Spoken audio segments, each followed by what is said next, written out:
The last time Liam got drunk and his friend called me, I didn't hesitate. I'm going to bed. You can drop him off wherever you want. For 10 years of our marriage, he had gotten drunk, time and time again, and with each drunken stupor, he would call out her name, Chloe. I was finally tired. If a heart refuses to be warmed, there's no point in trying to light the fire. For the first time in 10 years, I slept soundly. The moment I woke up, I was met with an angry face. Why didn't you come pick me up last night? Looking at Liam's tone, the way he questioned me as if it were my absolute duty, I could only find it laughable. Liam, you're not my son. I have no obligation to pick you up. I pushed him away, slipped on my slippers, and walked around him to the kitchen. The fridge held only a few noodles and eggs. I skillfully started the pot, treating Liam as if he were thin air. I'm sorry, babe, I was wrong. Liam's apologies were always swift, just as swift as his refusal ever changed. Perhaps in his eyes, it wasn't a mistake at all, just a tool to appease me. Babe, that smells amazing. Let me crack an egg for you. He took an egg from the fridge, playing the part of the perfect husband. Babe, why is the fridge empty? You should have restocked. Liam had been on a business trip for half a month. Since he'd been back, he'd spent nearly every day seeing his beloved Chloe. How could he know he had just spent several days in the hospital with the flu? The apartment was only clean because I had tidied it up yesterday. The dishes from the last meal I'd eaten alone were still sitting silently in the sink. His words landed on me with the weight of immense fatigue. In that moment, I wondered what this decade of my life had been, if not an absurd, ridiculous joke. Seeing my silence, Liam grew anxious. Babe, what's wrong? His face was a mask of concern, as if he truly loved me. I looked up, staring into his eyes, which, for a moment, held nothing but me. I held his gaze until he started to look uncomfortable. Then I spoke. It's nothing. I'm planning to quit my job, so things have been a little busy. Liam was stunned. He raised his eyebrows, a look of pure shock on his face. After all, I had once told him my job was my life. I would only leave it if I were dead. Otherwise, I'd work until retirement. Why so suddenly? He was at a complete loss. It's not sudden. I turned off the stove and served bowls of noodles. I was going to tell you last month, but you weren't here. I thought saying those words would break my heart, but they came out far more easily, more calmly, than I ever imagined. Last month, I had just finished making dinner. Liam had barely sat down when his phone rang, and he rushed out the door. He thought I didn't know, but that was the same number Chloe called. From every time he was drunk out of his mind, the number she used to whisper to him about their past. That was the day I made my decision. There's no limit on this card. Take it and use it. Liam pulled out a bank card and handed it to me. Ever the good husband? No need. I pushed the card back without even looking up. You should pack your things later. This apartment, I'm selling it. Stella, why wouldn't you tell me something so huge? Liam's chopsticks clattered onto the table. His face was a canvas of disbelief. What kind of game are you playing? I'm not playing a game. I ate me noodles, my head still down. This is my apartment, after all. When Liam and I first got together, no one understood it. Everyone thought I'd won the lottery, that a plain, unremarkable girl like me had somehow managed to snag a golden boy like him. All my accomplishments became worthless since his name was attached to mine. Back then, I thought I could prove myself to everyone through hard work. Because they all said I was with him for his money, I never spent a single cent of his, even this small apartment. We lived in Waspot with my own savings. When Liam stubbornly left his family to start his own business, I worked day and night. I wrote his business proposals, accompanied him to meetings with investors, and still came home to cook and do his laundry. I used to feel a sense of pride, that at least I was the one who stood by him during his hardest times. All in all, we had known each other for over a decade. I was once naive enough to believe that, outside of family, we would be the ones to accompany each other for the longest time. Stella, that's not what I meant. I just meant, we've lived here for so long, there's no need to Liam, realizing his tone was harsh, softened his voice. I used to fall for this. Every time, whenever he would act sweet and pliant, I would agree to anything. We've lived here too long. It's gotten stale. I want to change. He grabbed my hand, his expression uneasy. Stella, did you hear something? The nervousness on his face made me want to laugh. He was only afraid because I thought I might lose my mind and go after his white moonlight, Chloe. He rushed to explain. Stella, don't listen to gossip. Chloe and I are just friends. We haven't seen each other in a long time, so we're just catching up. Don't listen to people who run their mouths. There's nothing going on between us. Besides, you know, her, she is so innocent. I was just taking care of her. We grew up together, you know that. I can't just ignore her when she's sick, right? He wanted to say more, but I cut him off. I know, I said coldly. I'm not misunderstanding. Liam stared at me, dumbfounded. He hadn't expected me to be so agreeable. If you mind, I'll try to see her less often. No need, I don't mind. I cleared the bowls from the table. Liam's outstretched hand was left hanging awkwardly in the air. I ignored him and went straight to the kitchen. Behind me, he took a few steps and then said reluctantly, It's good that you can be so magnanimous. Magnanimous? I let out a cold laugh in my heart. I wasn't unaware that Liam had an ex-girlfriend, but back then, he was unwilling to talk about her, and no one around us mentioned her, so I pretended not to know. Everyone has an ex, after all. But after Chloe returned, everything changed. She first arrived, and Liam was constantly distracted. He'd sit on the balcony after dinner, staring at his phone. Then, he started not coming home at all. First, it was busy at the office, then client dinners. I wasn't an idiot. I acted like a jealous shrew, sniffing his clothes for a fortune, demanding explanations. But it led to nothing but endless arguments. Just as I finished the dishes, I saw him putting on his jacket. I knew instantly, and a cold smile touched my lips. All his promises were empty words. He was going to see Chloe again. Sure enough, this time actually spoke up. Stella, Chloe is all alone here. No family or friends. I'm the only one she really knows. She just called and said her shower is leaking, and she's afraid to call a stranger. He explained and explained, terrified he would misunderstand. Everyone knew their story. Chloe and Liam's families were neighbors, childhood sweethearts, the model couple in college. Then Chloe left to pursue her dreams. Abroad, Liam, after failing to convince her to stay, became a different person. Everyone said Liam hadn't ever loved Chloe. I was the only one who didn't believe it. Now, after crashing headfirst into that wall until I was bleeding, I finally realized how laughable I had been. Liam was so brazen because he knew he loved him to the point where I had no boundaries left. To Liam, Chloe was the white moonlight could never attain, the scarlet birthmark on his heart he could never forget. When he spoke of her, his voice softened, with a pity that was almost tangible. He had no idea how the affection spilling from his eyes was enough to drown a person. Thankfully, enough time had passed. I had seen the light. He was still explaining, I'll just go take a look. I'll be back in a flash. You. It's fine. I helpful. You opened the door for him. Don't worry. I'm not in a rush. Drive safe. Liam's eyes lit up with a flicker of expectation. Don't keep Miss Chloe waiting. I have some work to finish tonight, so I won't be back. If there's nothing else, you can just stay over at her place.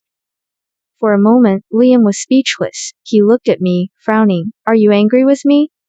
Angry. The thought was almost funny. I couldn't even remember the last time I was angry with him.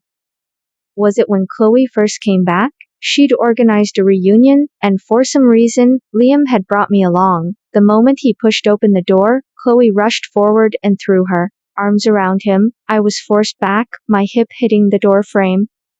Liam, you're here, she chirped, her arms wrapped around his neck. The air thickened with awkwardness. Liam silently pushed her away and took my hand, but from the moment he saw her, he was a tightly wound spring. Later, when I returned from their room, I heard Chloe's tearful voice from behind the door. Liam, do you really love Stella? My heart squeezed. Whether I love her or not is none of your business, he replied, not answering the question directly. I knew I had lost. As expected, Chloe laughed. Liam, I knew it. You still have feelings for me, let's get back together. Through the crack in the door, I saw her hugging him, and this time, Liam wasn't pushing her away. I couldn't listen anymore, I fled. That night, Liam didn't send a single message. But now, I can say with absolute certainty that I am not angry at all. It seems we were always like this. When he was angry and needed him to explain, he was convinced I was bang and reasonable. Now that I'm truly no dongary, he thinks I'm just being jealous. Stella, I'm really just going to fix her shower. You know, she's a single woman, she can't handle it, he insisted. I wasn't about to be his scapegoat. Liam, she's the heiress of the Zhu family. She has enough bodyguards to form a soccer team. A stranger gets in while she's ordering takeout. Is the true family security just for show? Love really does lower a man's IQ. Stella, it's not easy for Chloe Yukno. She's always been timid. She really can't manage without me. Looking at his earnest face, I realized it was pointless. You're right. You should go. We wouldn't want her to get scared by her own shower and have it be my fault again. Seeing that I truly had no desretto top, he didn't press his luck. Before leaving, he sighed, as if making a promise. Stella, don't overthink it. I'll be right back. They say the one thing you can never trust is a man's I'll be right back. When the drain clogged and flooded the bathroom, I waited for his I'll be right back until I had to call up plumber myself. When I was lying in a hospital bed with a fever, I listened to his I'll be right back only to see on social media that he'd taken Attitude to buy Chloe her favorite fried buns. His I'll be right back was as good as a fart in the wind to me. Now, whether he came back or not, nothing to do with me. I packed my bags. Liam, go to hell. The next day, as expected, Liam didn't return. Before I was even out of bed, a friend sent me a message. Stella, what on earth is going on? She sent a video. Last night, Liam and Chloe were out for a walk, when a man with a knife rushed at them. Liam wrapped one arm around Chloe, protecting her in his embrace, while his other hand grabbed a branch and fought off the attacker. Comments flooded the screen. What a stunning couple, Mr. Gu is so handsome. Is this a love story from school uniforms to wedding gowns? If to get married, I want Asiat at the main table. Did anyone else see him block that knife and cover her eyes at the same time? That's so thoughtful. Of course, it was thoughtful. An attacker suddenly appearing in a high-end neighborhood, the assault filmed in high definition, from a perfect angle, it was all quite a production. I sneered and turned off my phone. Around noon, Liam came back. I was on sofa, engrossed in a video game. Stella, can't you see I'm hurt? The sound of his keys hitting the floor made me glance at him. If you're hurt, go to the hospital. I'm not a doctor. My phone rang. It was the real estate agent. Hello, is this Miss Chin? Peppers, you quoted, is acceptable? When can we finalize the move? Anytime. After getting the money, I immediately booked a hotel. Now, all I needed was my new passport and visa. For years, my life had revolved around Liam. Now, I could finally be myself. I made a long list of all the things I wanted to do. The first item was to treat myself. I dressed up, put on makeup, and went out. As they say, clothes make the man, or in this case, the woman. As soon as I entered the high-end spa, the staff's eyes lit up. This one, and this one, I said, pointing to a few off the handsome masseurs. These few, I don't want. The manager's face fell slightly. I want all the others. Her face lit up again. Soon, I was surrounded with people massaging my legs and shoulders. This waste life. There are so many men in the world, why was I fixated on just stone? Stella?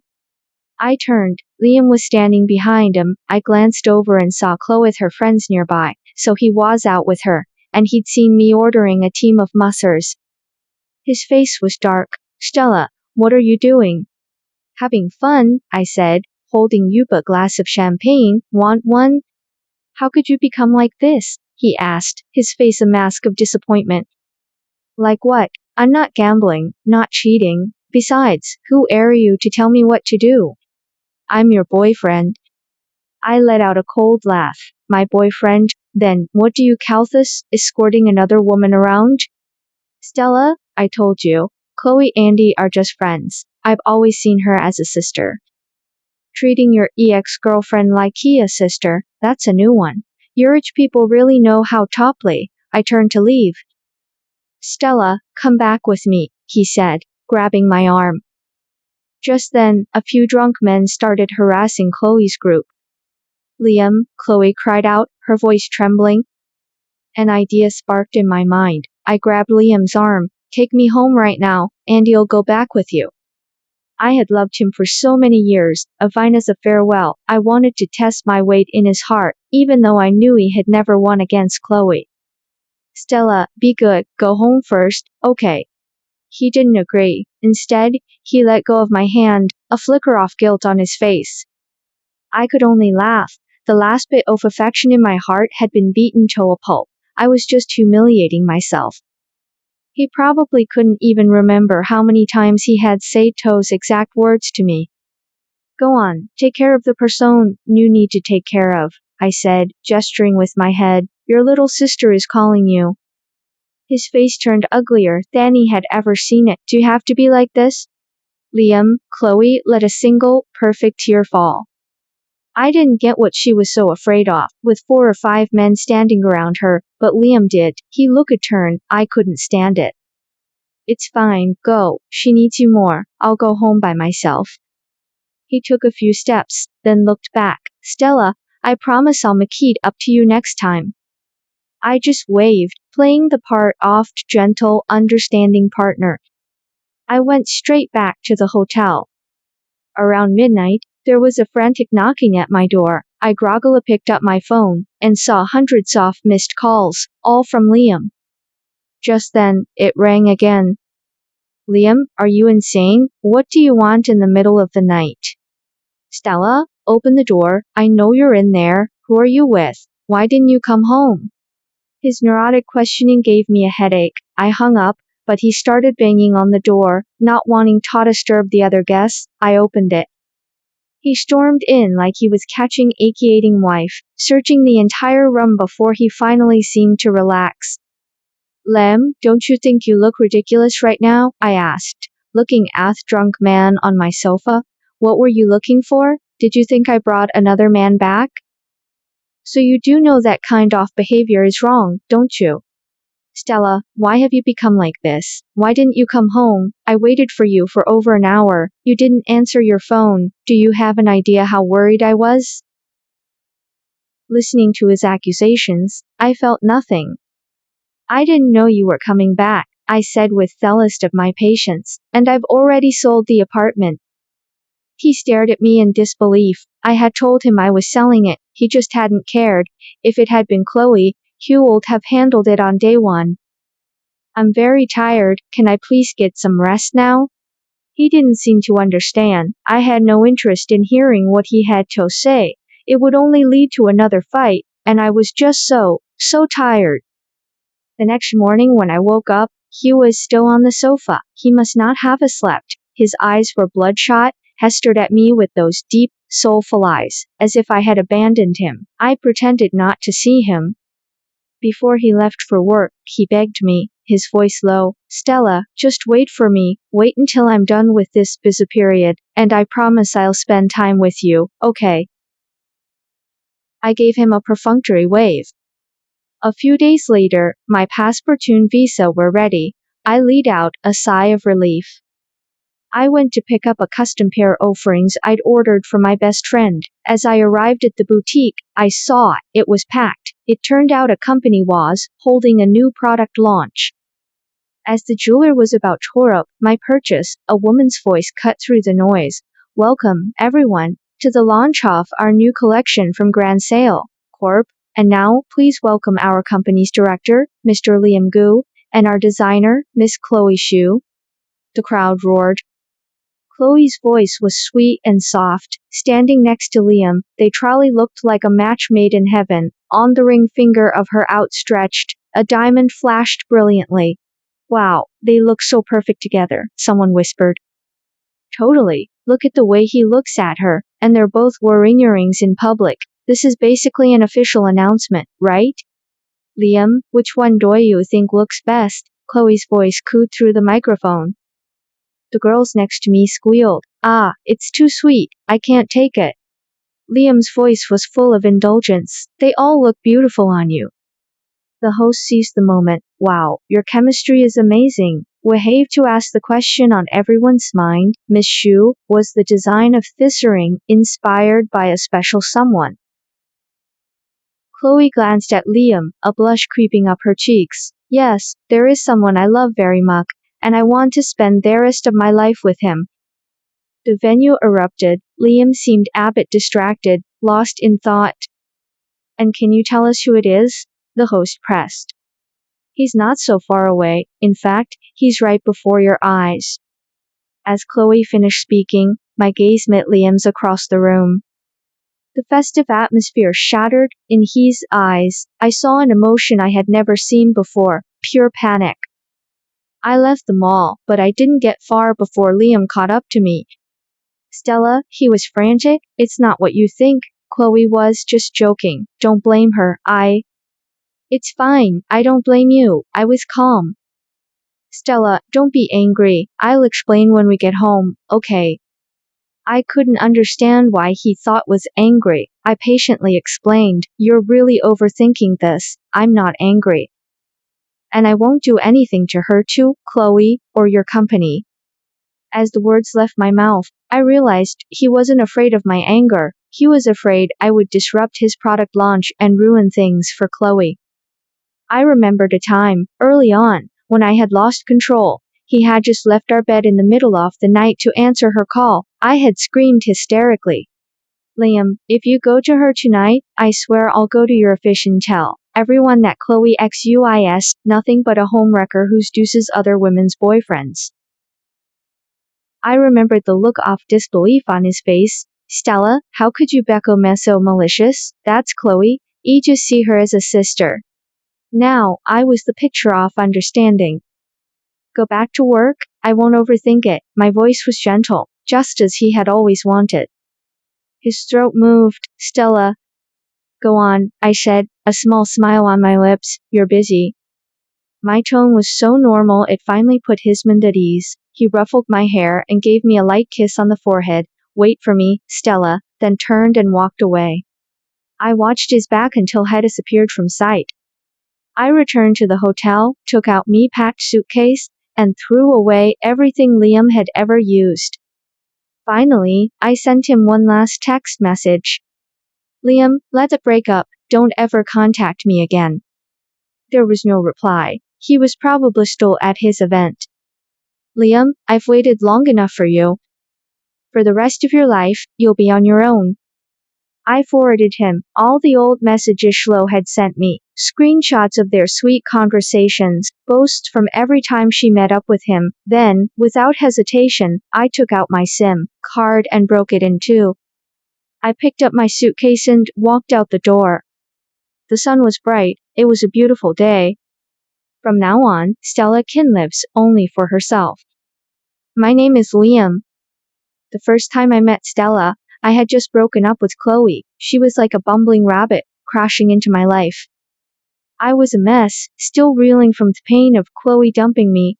I was a ticking time bomb, and he couldn't accept that the person he loved most had abandoned me. Liam, you're so handsome, I'm going to win you over. She was the complete opposite of Chloe. Chloe was gentle and kind. A girl wouldn't even step on an ant. Stella was loud. She chattered around constantly, giving me a headache. I even saw her gutting a fish once with an unusually deft hand. She wasn't my type at all. I rejected her countless times. Butch relentlessly stayed by my side. Eventually, I got used to it. When I earned my first big paycheck, I decided to buy her a gift. She said I didn't have to, but I knew she was thrilled. For some reason, that made me happy too. But then I saw a post from Chloe saying she wanted a certain necklace. Andy thought she was the one who said me startup would fail. I'll show her. As for Stella, I told myself I'd have a lifetime to make it up to her. I don't know when it happened, but I started to truly plan a future with Stella, and it didn't feel like a bad thing. I'd watch her busy in the kitchen and think about how, when we first got together, she couldn't even boil noodles properly. After I complained a few times, she would just pout and see she was learning. It was on later I found out she practiced for weeks to master that deft fish gutting technique just to get my attention. In the early days of my company, I was always busy, always stressed, and I took all my bad moods out on her, but she never fought back. She just stayed with me. Sometimes, in a quiet moment, I would look at her calm profile and think, a lifetime like Kathis would be pretty good. Then, I heard Chloe was coming back. My world tilted. She was the one who left me. I should have been the one to teach her Allison, but when she rushed up and hugged me at that reunion, I realized with a shock of relief that I only saw her as a sister.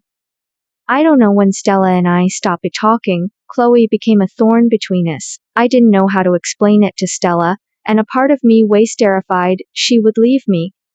Stella was right, I took her love for granted. I snuck around, trying to balance both of them, but Stella found out. We had a huge fight. We only reconciled after I swore I would never see Chloe alone again. It was a lie, I couldn't do it, and in my guilt, my lease made me irritable and defensive. Arguing became our new normal. Eventually, the distance between us grew. I became afraid to go home to face her, and she stopped calling to hurry back. I desperately wanted to prove something, but I didn't know what. She seemed to have changed. I always thought we would have a long time together, but seeing her at that product launch, the panic that hit me was absolute. When I saw her walk away, I chased after her, ignoring everything else. I promised her I would explain everything, clear up all the misunderstandings. I thought she would wait for me. But Stella was gone. And I could never find her again. 5 years passed. I finally found her in a small city in the south. She was more beautiful than ever. I was so excited. I started to call out her name, but then a little girl ran into her arms. A wave of agony washed over me. I knew then that I had missed my chance. This time, it was forever. I watched her pick up the child, and then a tall man appeared, putting his arm around her shoulder. I couldn't stand it anymore. I fled. Stella, if only I had been more patient back then, if only I had explained, would everything be different now?